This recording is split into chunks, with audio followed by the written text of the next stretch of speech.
तो जय हिंद बच्चों, कैसे हैं आप सब? आई होप आप सब बहुत अच्छे से होंगे।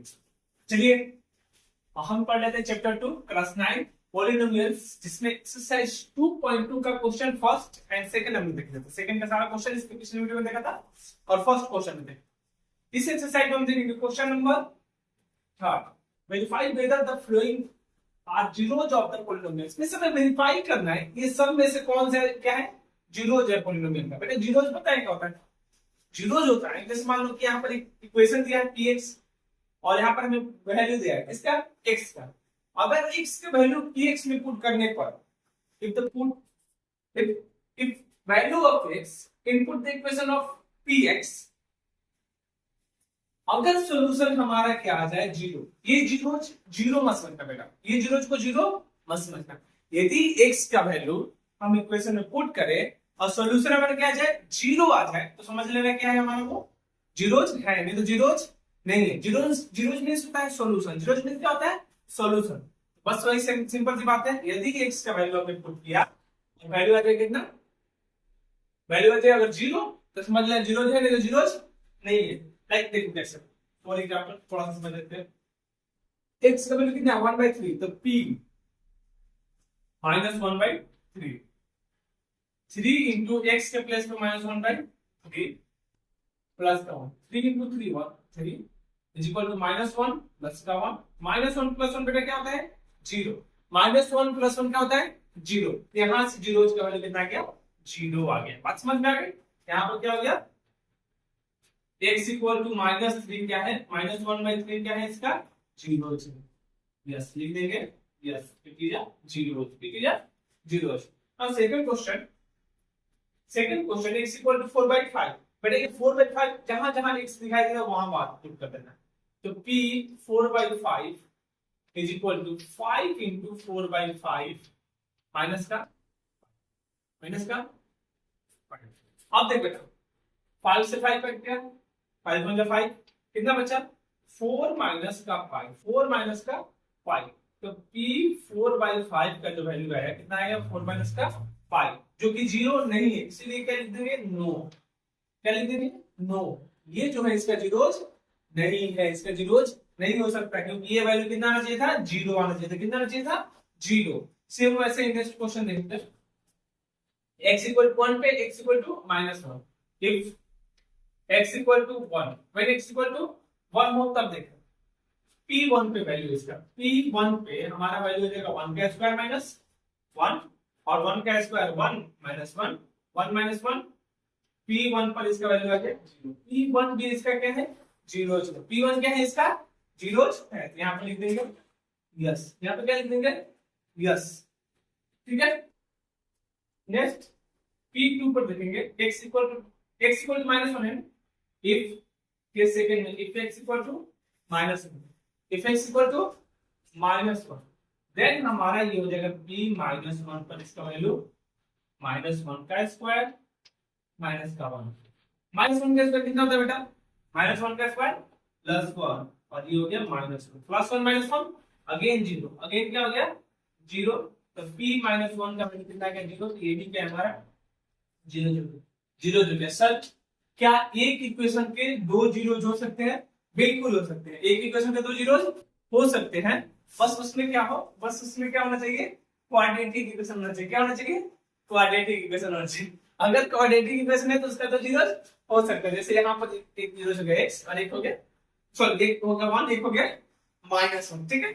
तो क्वाड्रेटिक इक्वेशन कितने जीरो होते हैं दो जीरो, तो यहाँ पर दो जीरो होते हैं। देखिए नेक्स्ट फोर्थ क्वेश्चन इसका, फोर्थ क्वेश्चन क्या है बेटा x equal to -1 case first ले ले, इफ लिख सकता है केस फर्स्ट ले सकता है। केस फर्स्ट क्या ले ले x equal to -1 value of x -1 put कर ले p -1 -1 प्लस 1 और -1 माइनस x से जब क्या पुट किया मैंने -1, ऐसा क्या -1 प्लस 1 जीरो, -1 और माइनस तो माइनस जीरो में किसी नंबर से मल्टीप्लाई करते हैं जीरो, यानी p -1 का वैल्यू कितना आ गया जीरो, तो ये हमारा जीरो होगा, ये हमारा जीरो होगा। नेक्स्ट x इक्वल टू है हमारे पास 2, केस सेकंड हमारे पास है x इक्वल टू 2, x का वैल्यू कितना है 2 है, तो बेटा x का वैल्यू 2 पुट कर देते, तो 2 पुट करेंगे तो P2 इक्वल टू 2 प्लस 1 और 2 माइनस 1, 2 प्लस 1 और 2 माइनस 1, बेटा 2 प्लस 1 तो 3 हो गया और 2 माइनस 1 सॉरी 2 माइनस 2 है ना, सॉरी 2 माइनस 2 कितना हो गया 0, तो 3 इंटू 0 अगेन 0, यानी P2 पर भी इसका वैल्यू कितना आ गया 0 आ गया, यानी P2 भी इसका क्या है 0 है। तो इसका दो जीरो कौन से हो गया -1 और 2, -1 और 2, यानी ये कैसा नंबर है, ये भी एक क्वाड्रेटिक इक्वेशन होगा। कैसा इक्वेशन होगा ये भी एक क्वाड्रेटिक इक्वेशन होगा। इसको सॉल्व करना है, ये क्या आएगा क्वाड्रेटिक इक्वेशन आएगा। तो समझ में इस तरह से हमने question number first second third और फोर्थ देख लिया। चलिए इसके आगे तक क्वेश्चन देखते हैं। चलिए क्वेश्चन नंबर थर्ड का फोर्थ का थर्ड का फिफ्थ नंबर क्वेश्चन देख लेते हैं। सिंपल सा वही करना है, कुछ ज्यादा नहीं करना है। x का वैल्यू जो गिवन है इक्वेशन में पुट करना है, अगर 0 आया तो पॉलिनोमियल है, 0 नहीं है तो पॉलिनोमियल नहीं है। सिंपल सी बात, पुट कर लो P0, x का वैल्यू कितना है 0, तो 0 का स्क्वायर बेटा क्या होता है 0, यहां पर दे देंगे यस, समझ में आया। यहां पर x का वैल्यू कितना है m/l, तो px के प्लेस पर -m/l, l तो हमारा पहले से ही है, x के प्लेस पे क्या पुट करेंगे -m/l और प्लस का m ऑलरेडी, ठीक है। तो l कट गया, l से l कट गया, तो -m और प्लस m प्लस m 0, यानी p माइनस m/l का जो वैल्यू आ गया कितना आ गया 0 आ गया। तो इस तरह से वैल्यू हो गया 0, ये भी क्या हो गया x यस हो गया, ये भी क्या हो गया यस हो गया। नेक्स्ट इसका देखते हैं, px 3x² - 1, x का वैल्यू -1/2, x का वैल्यू -1/2 पुट करो p -1/√3, x का वैल्यू -1/√3, अगेन पुट करेंगे 3 into -1/√3 का स्क्वायर और माइनस का 1, बेटा देख 3 into -1 का स्क्वायर प्लस 1 √3 का स्क्वायर 3 और माइनस का 1, यानी 1 - 1 = 0, ये भी क्या हो गया यस हो गया। अब यहाँ पर देखिए x का वैल्यू एक और है 2/√3, तो 2/√3 जो है इसको पुट करके आंसर आप लिखेंगे, अगर पॉलिनोमियल का जीरो होगा तो आप लिखेंगे यस, नहीं होगा तो नो, कमेंट में लिखेंगे यस या फिर नो, ठीक है। क्वेश्चन नंबर 7 का सेकंड का जो x का वैल्यू है वो आप करके देखेंगे, ठीक है। अब मैं देखता हूं 8 नंबर क्वेश्चन, x का वैल्यू 1/2, तो p 1/2 is equal to 2 into 1/2 plus का 1, यानी 1 + 1 कितना हो गया 2, यानी ये p 1/2 का वैल्यू कितना आ गया 2 आ गया, यहाँ आंसर हो जाएगा ये हमारा जीरोस नहीं है, ये पॉलिनोमियल का जीरोस नहीं है। इस तरह से क्वेश्चन नंबर 3 वेरी सिंपल था, जो कि हमारा कंप्लीट हो गया।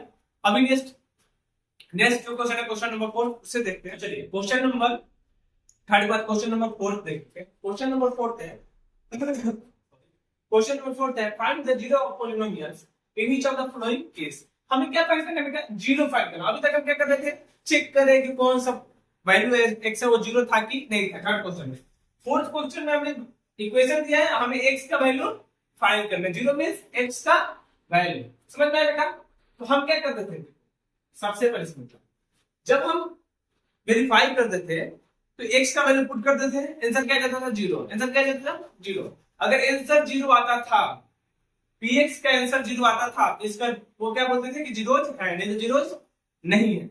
अब यहां पर हमें पहले ही बोला कि जीरो फाइंड करो, क्या फाइंड करो जीरो, यानी px का वैल्यू क्या रख देना जीरो रख देना। जहां पर भी आपको ये वर्ड दिखाई दे कि जीरो फाइंड करो, फाइंड द जीरो, वहां पर px का वैल्यू या जो इक्वेशन गिवन रहेगा उसका वैल्यू क्या रख देना जीरो रख देना। तो मैं बोला कि px का वैल्यू क्या रख देना जीरो, तो x + 5, बेटा px के प्लेस में रखते हैं जीरो, x + 5। हमें x का वैल्यू चाहिए, किसका वैल्यू चाहिए x का, +5 फालतू है, इक्वल की साइड भेजेंगे।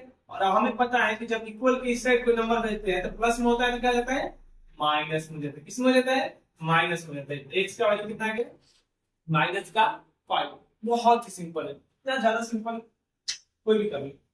अगेन यहाँ पर px का वैल्यू जीरो, तो x - 5 therefore x = अब ये प्लस था इस साइड का, माइनस ये माइनस इस साइड आएगा तो प्लस का 5, x = प्लस का 5, समझ में आया। यहाँ पर x का वैल्यू आ गया। अगेन यहाँ पर px का value zero, zero = 2x + 5, 0 = 2x + 5, तो 2x का वैल्यू कितना आ जाएगा, 2x इक्वल टू हो जाएगा प्लस का 5 इस साइड आएगा बेटा, माइनस का 5 क्या आएगा, माइनस का 5।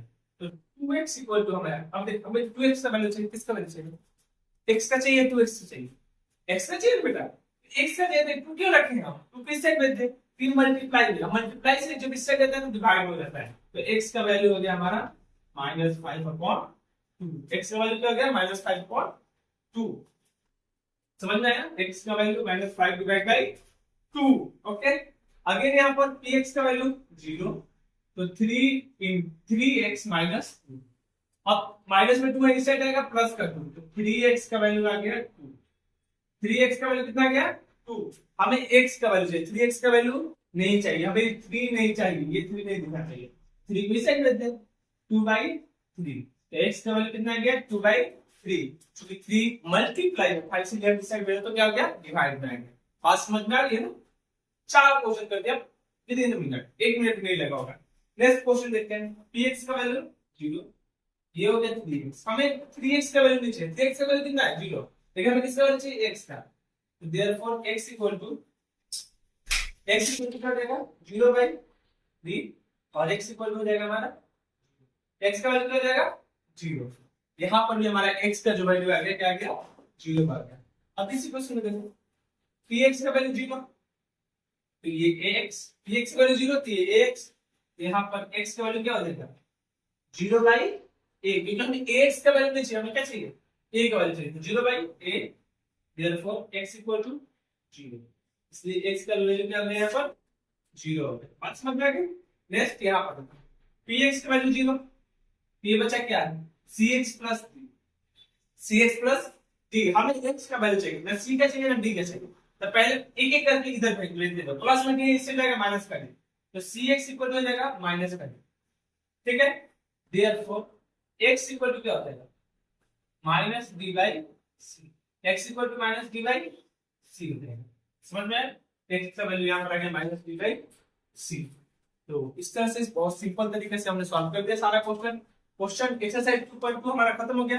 नेक्स्ट वीडियो में हम पढ़ाएंगे एक्सरसाइज 2.3। आज के लिए बस इतना ही, मिलते हैं अगले वीडियो में, तब तक के लिए जय हिंद।